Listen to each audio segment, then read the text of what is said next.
All right, good to see everybody. It's been a while. Definitely a different type of signing day than we've all been, accustomed to through the years. Obviously, so much has changed, and but regardless of that, we're excited about where this team's headed.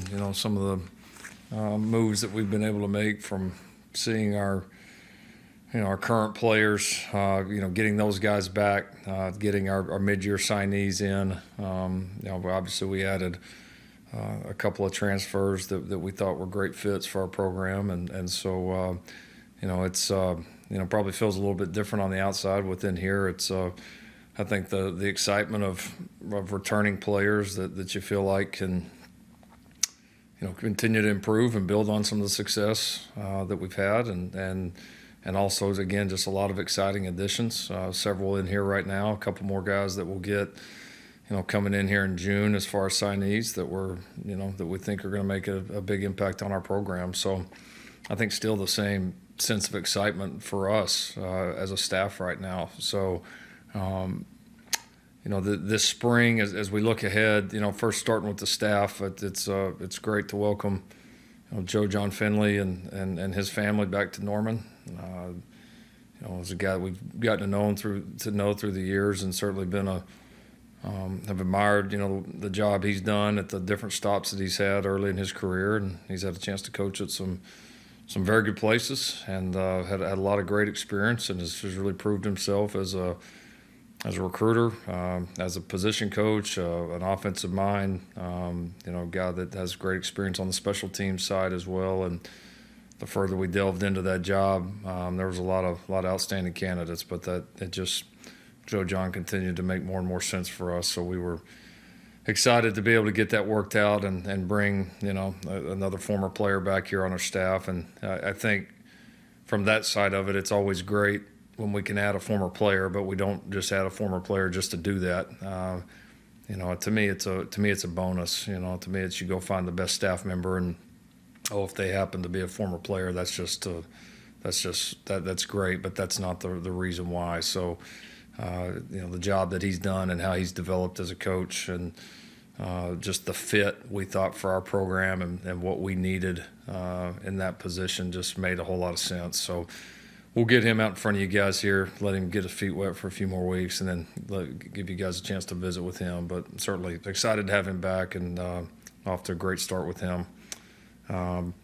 Staff-wise, at this point, don't anticipate any other major changes. We'll have a couple new titles, a couple new things with guys, but I don't anticipate anything, any other changes at this point. Although we always know that's a possibility in our world. So excited about the staff we have. Obviously the full-time guys, and think that we're continuing to grow and improve together as a staff. And I think the continuity here has been so important. I think it's been key to any of the successes we have had, and I think it's important going forward as much as you can. Now if a guy gets a great opportunity to go be a head coach or to go take a major step up, then you're always happy for him. But I think us being able to have the continuity we have has, again, been critical, and not only with our full-time staff, but also our young coaches, because those guys, our quality controls, our GAs do such a tremendous job, and they're valuable assets, and we're going to be able to welcome back that group as a whole as well, which I'm very excited about. I think as top to bottom, it's probably the top quality control GA staff that we've had, and these guys really make a big impact. Ty Darlington, Eric Wren, Connor McQueen on the offensive side, Parker Henry, Will Johnson, Austin Woods on the defensive side, and then Ryan Doherty, special teams, who jumped in for Coach Beamer a few times last year. Those guys have been outstanding, and they're all going to be great coaches, and are going to get some big time opportunities here pretty quickly. But we're excited to have all those guys back and a part of our team once again. From the player side, and certainly looking ahead at spring, the hope is, I think like everybody is, the hope is that we could have a quote unquote more normal spring, and I do feel like it's I do feel like there's some momentum towards that and an expectation that we will be able to conduct a more normal offseason, a more normal, certainly a more normal spring football period than what we had last year. We're still in a pandemic. We're still taking the same precautions that we did during the season. That has not changed. We have not relaxed our standards. We have not relaxed our policies, our procedures. Our number one goal still hasn't changed, which is to keep these guys as healthy as we can, and then to do our part just as members of society to continue to try to fight against this pandemic and against this virus. So that certainly hasn't changed, but we obviously learned a lot during the season about how we can handle that and still be able to go about our business. And so that's still a big part of our everyday life up here. Off-season off to a great start. Been very proud of the guys coming back, the energy, the excitement. I think there's a lot of momentum in this program, and you can feel that with our players. They were excited to get back and get to work. And then, like I said, the new additions have been very positive. Team's done a great job of bringing those guys along and getting them acclimated with our culture and with the way we do things. So, looking forward to, like I said, several weeks here of off season. Our plan is to start spring ball in late March, to have a spring game in late April, and then obviously see where we're at from there. But that's certainly our plans right now, other than the recruiting piece, which is still up in the air. Our plans are to get to work and have a good full off season and a good full spring ball. Okay, we'll go to questions. First one this morning will be from Ryan Aber, the Oklahoman, and then Eric Bailey. Ryan? Yeah, Lincoln, wanted to ask you about the Tennessee transfers, what each of those guys brings to the table, and just how unusual was that to have a situation where you get three guys from one school, and how interconnected were those situations? Yeah, actually the situations really weren't connected at all. Two of the guys we had, recruited, Wanye and Keyshawn, we had recruited both in the, in their original recruitment.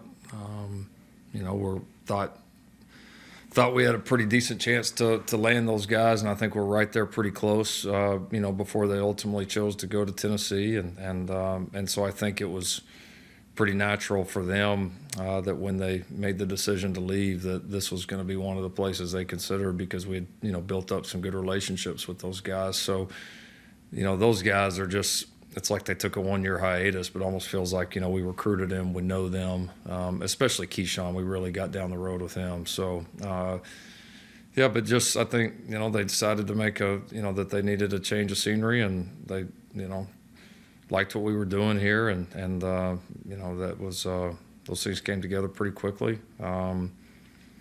And so, Eric was a little bit different. Didn't recruit him as much, didn't know him as well, but felt like there was an opportunity here. And once he got in the portal, he reached out and expressed some interest, and evaluated him, and we thought he could help our football team. And so, yeah, I mean, they obviously know each other. They're, kind of different classes. I don't know that one caused another to leave. It wasn't really a domino effect type deal. I think it was three separate situations, and they just happened to be from the same university.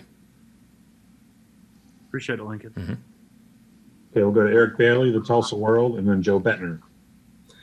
Lincoln, when you're getting transfers through the portal, do you get a sense of their maturity during their second recruiting process? And what's it like to recruit established players who really can't afford to waste time with the process if they want to enroll and make an immediate impact in the spring? Yeah, no, I think you do get a sense of their maturity, and I think, what they've learned and why they're leaving, and, what they're looking for. And I think for us, we try to just paint a very real picture of what it looks like here, and what's going to be expected, and what the standard is, and what the opportunities are going to be like. And the biggest thing is we don't want surprises. We want to know what we're getting, and we want these guys to completely understand what they're jumping into. And I think if both sides are for it, then it's great. And it's a little different. Some of the guys, again, like a Keyshawn, I mean, we, knew him, knew his family. I mean, so much of that had kind of already been said and done that it was, a little bit more just to the point of, here's our situation. This is your situation. Is this what you want to do? Whereas you get a guy that maybe is a transfer that you don't know as well, then there's maybe a little bit more to, building a relationship and just trying to get to know each other as fast as you can. And obviously, didn't have the luxury this year of bringing guys in on visits or anything like that. It was all done virtually, but it is still a little bit, each individual situation is different, but it's obviously a condensed timeline. And these guys have, this isn't a deal about facilities and all that sometimes high school guys get wrapped up in. This is a, for these guys, there's a little bit more of a business-like demeanor to it. Thanks, Lincoln. We'll go to Joe Bettner with the Norman transcript, and then Jason Kersey. Lincoln, curious that you guys bring in a transfer quarterback, Micah Bowens. What stuck out about him just as far as when you were seeing him in the transfer portal? And, was it you didn't seem too pressed to bring in a third quarterback, but is it nice to have that going into spring football, having a bigger room? Oh, yeah. We were a fan of Micah coming out. Obviously watched him at Gorman and what he had done there, and we're very aware of him. And yeah, just one of those things that, we had, a couple guys, leave the room.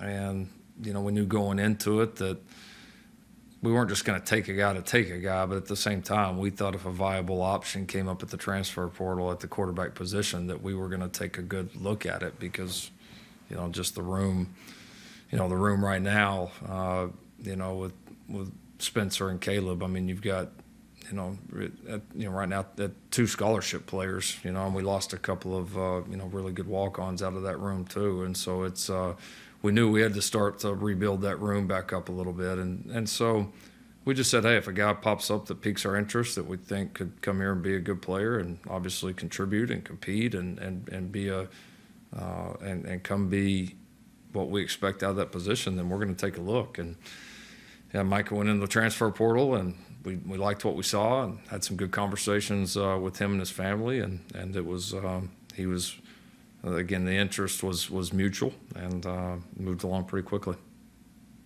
Thanks, Lincoln. Let's go to Jason Kersey of The Athletic, and then Bob Prisbillo. Yeah, Lincoln, you touched on it a moment ago, but with Wanya and Key, the fact that you had recruited them before, I'm curious, with the transfer portal the way it is, do you ever feel like you're totally out on anybody? I mean, in the back of your mind, when someone signs elsewhere, is there any part of you that thinks, well, maybe in a year or two we can get them back? Yeah, I think you have to be aware of that because it's reality right now. And so now I will say this, it hasn't changed the way that we operate. I mean, we're not the group that if a guy tells us he's not going to come here that we end it yelling and screaming. I mean, that's just not who we are, not what we believe in. But it's natural to think that if you built relationships with guys, and now with the transfer portal and likely passing of the one-time transfer, it's a reality that we all live in now. And and we've obviously, I mean, we've seen a lot of examples. I mean, Kyler Murray here was a great example of that several years back. So it's you never know what's going to happen with these kids. Bob Prisbillo, Sooner Scoop, and then Mason Young. Lincoln, you sort of had us prepared from with early sign day. You said you'd have a chance to go through the portal, try to find some players. Was this about what you thought it would be? And do you think it's going to stay like this, or is this like a one-year exception because of the way COVID worked out? Well, I mean, it's going to become a part of it. We knew we wanted to be pretty conservative with the first fall signing date. I don't know, it depends how you look at it. I look at it as almost like we were aggressive and that we had the guys that we wanted and we went hard after, and we really didn't we didn't push really on anything outside of it. It was good how it worked out though for us because the transfer portal gave us a chance to. It was almost like in three segments. You had the initial signing period, and see what you get. We knew we wanted to have some flexibility after that. We left ourselves a lot of flexibility. Then the transfers start making their decisions, so we were able to kind of see what was in there and what we needed, and able to get a few guys there, and that made honestly today a lot easier, because then then the kind of the last part of the plan was, well, if there's something that we need that we don't get in the transfer portal, then we could look to sign them, out of high school today. And with the guys we brought in, made today pretty easy. I mean, we didn't send out one in LI.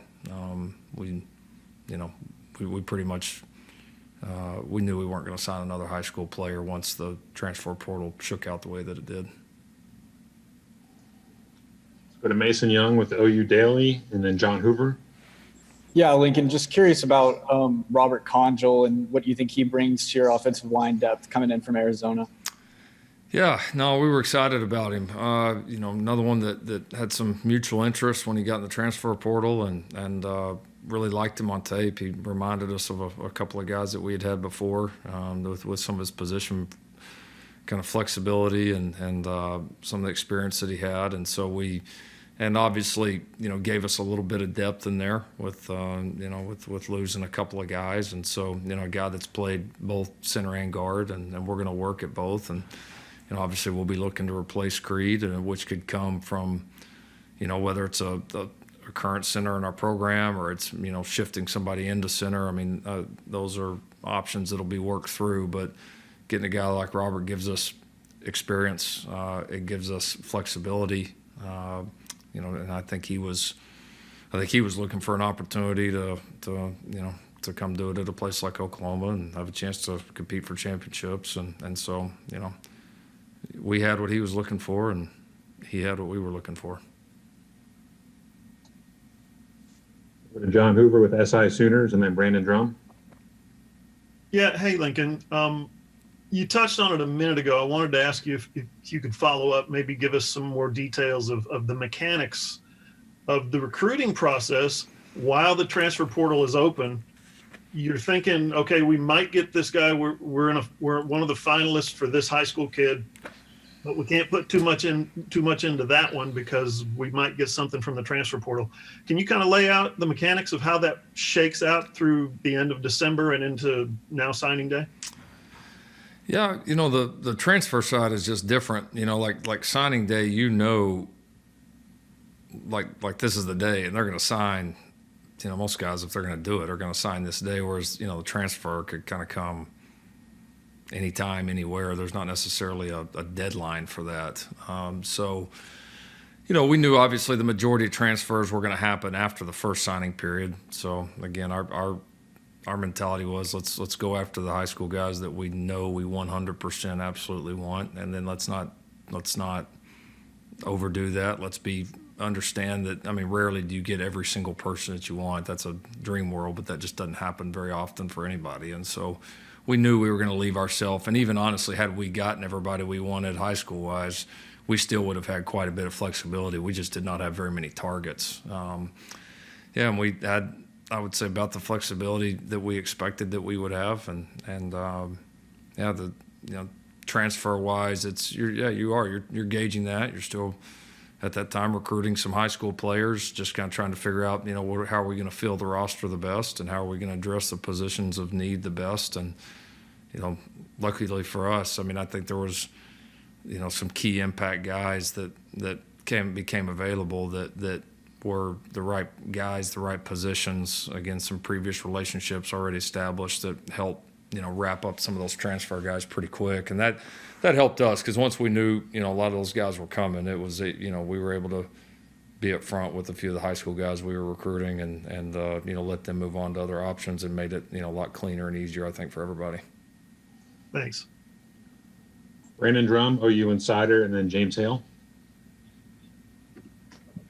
Yeah, Lincoln, you guys kind of managed this scholarship thing pretty well. I mean, with the 110, it's supposed to go up to 110, and then you guys don't know what it's going to do next. Did you all, how hard was that for you guys to manage that, kind of going in, maybe not signing so many in 2021 and deciding, what might happen with the pro and transfers after the 2021 season? Was that something you guys had to sit down and just deliberate for a long period of time, or did you kind of have all that figured out right from the get-go? No, I think it was just conversations ongoing, and just trying to. I think we've just tried to do is not look, so directly in the moment. I mean, I think so many people, like this day and age, so many people get caught up on winning signing day. Winning signing day doesn't do anything. I mean, it's about just building the roster the very best you can, the best roster. And right now there's just so many different ways to build it than what we've been used to. And so, I think we had to be committed to it. I mean, I think a lot of people would have been nervous with signing the amount of guys that we did on that initial signing date, but I think we were very committed to our process and to our plan, and believed that we were handling it the right way. And I know if we could take it back or had a chance to do it all over again, I think we would do it exactly the same way. I mean, we're thrilled with how we've been able to build the roster, and not only in a nice mix of guys, because the transfers are great, and I think they're I have high hopes for all the guys that we've brought in, but also it is still important to continue to bring in young high school players, and we love the class of young guys that we've signed. Again, a lot of them are here already, and I think mixing those with a few of the transfers, and most of these transfers have multiple years available. It just fit what we needed right now. So I'm glad we're able to look forward and I think project this thing decently, and more importantly, I'm just glad we stuck to it, as opposed to panicking there at the end of December and trying to load up on a few more guys. We stuck to our guns, and I think it paid off. We'll go to James Hale of KREF, and then Barry Trammell. Lincoln, it's always fun to hear your thoughts on your newcomers when you get them in. I think you had 10 young guys, signees that you had come in. You managed things well when you lost guys because of transfer or whatever, but you were able to number-wise to get guys back in, so it's about a wash. How much has all the newcomers kind of energized the program a little bit here in the offseason, if any at all? Yeah, they've done well. I would, you know me, I'm not the one to anoint somebody right off the top, but I just think the group they have done a good job of coming in and bringing energy and being eager. They're a confident group, but they also know they've got a long way to go and a lot of work to do. So it's been a good group. I mean, now we only started school a couple of weeks ago. I mean, these guys are just really a week and a half in the full off season, so we got a long ways to go. But they've done a good job. I mean, they look good on the hoof, and they're working. They're very eager. I think talent-wise, I would say these guys are at, or even maybe a couple of them, maybe a little further ahead of what we thought they could be. And so much of that was a little bit unknown, because even though some of these guys have been committed for a while and we've known them, and we haven't seen these guys. I mean, when they walked in our indoor the other day, when they moved in, it was honestly a strange feeling, like actually seeing somebody in the flesh, other than your family member, a player, or staff member. It was kind of like seeing them and talking to them and hugging them, and it was honestly felt weird. I mean, it's hard to explain, but yeah, it was. And then a couple of people, I mean, like in RK, I mean, we'd never met him before. That's the first time I've ever met him. So when he's moving in, several family members of a couple of the kids that I had a chance to meet. First time I ever met them, it was moving day in person, which is crazy. But no, it's a tight group. It's a talented group. I think a group's going to have a chance to. I mean, I think have obviously their impact down the line, but I do think there's the group as a whole is going to have a chance to have a nice impact on this team right now. Thanks, Lincoln. Go to Barry Trammell, the Oklahoman, and then Garen Emig. Yeah, Lincoln, we're 11 months into the pandemic and hopefully nearing the end. But do you expect to take anything from the pandemic and keep it?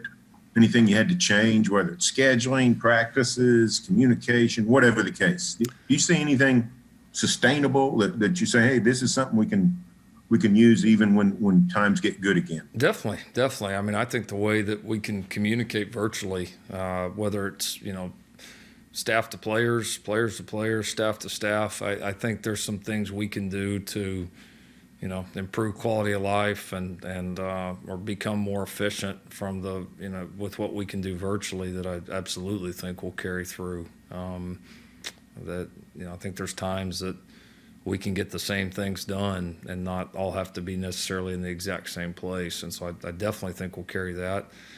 I hope we carry in we were allowed to do these OTAs this year leading into fall camp. And I know there's been some discussion about possibly, limiting fall camp and some of the contact and all that in practice. And I thought those OTAs were fantastic and potentially give you a shorter runway into the season. And I thought they helped prepare players. And I definitely hope that that's something that we continue doing.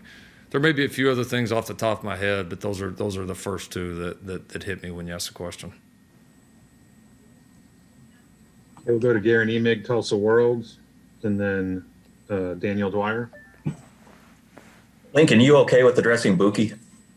Sure. Yeah. Go ahead. No, well, I was thinking about it as I saw the news break last night, and the thing that kept coming to mind was fairness in terms of expectations for a kid even before he's gotten into a program, and they were obviously through the roof for Buki, but also fairness in how people react to his career when in terms of how he does compared to those expectations. Is that something that we ought to consider in his case as kind of a cautionary tale?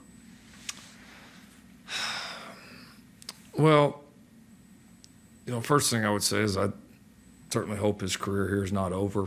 We'll see how it plays out. He's had a great impact here. The people here within the walls probably understand that a whole lot better than the people outside.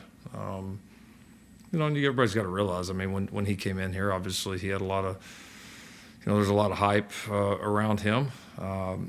And he walked into a defensive situation that year that was very, very tough. And a lot of that got put on him from a public, certainly not within these walls, but from the public. And that's the nature of the beast, and that's the good with the bad. And the thing about that kid's had so many great moments here, whether it being game-saving interceptions, big plays that he's had, game-winning plays for us. He's been a huge part of just kind of our culture, helping young players. He's done a great job of being involved with recruits and hosting guys on campus. He's been a great student and a great ambassador for our program. And so if we could get the same amount of contributions out of all our players that we have out of him, then we're going to get we're going to get much better in a hurry. So he's been fantastic here.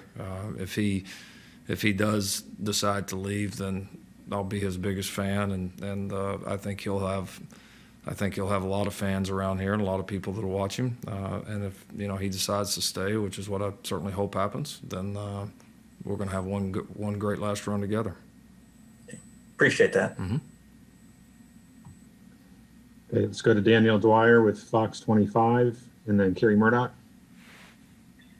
Yeah, Lincoln, I wanted to ask you about Ben Harris. I was able to talk with him after he said he was going to come in as a PWO, and his excitement for that and how quick it went then to reporting to campus the following week. But I just wanted to hear your thoughts on what you saw from him that you liked and what you think he'll bring to that quarterback room. You kind of touched on the quarterback room earlier, but just curious your thoughts on Ben and what he'll bring to that room and your overall thoughts on the dynamic of that room now.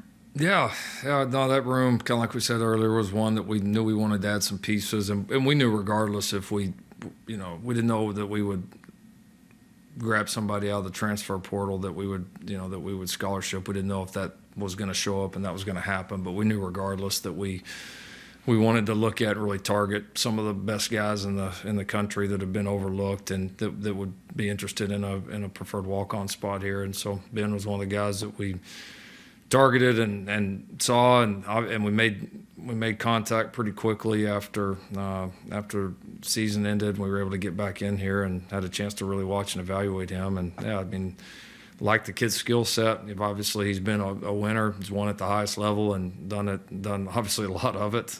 He's obviously been coached very well and been part of a program that has high expectations and standards themselves. And so Yeah, and it fit. I mean, it came together crazy fast. I mean, it was like Coach Gundy was on a phone call with him, and then it felt like he was like here like 2 days later.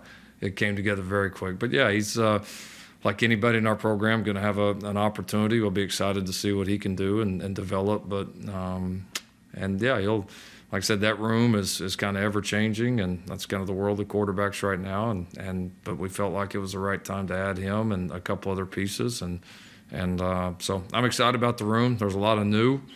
It's really me and Spencer Rattler and Ty Darlington there in the room, and everybody else is a new face. So but it's fun. It's new skill sets, and guys are eager, and it'll be fun to watch those guys to compete and see how it shakes out.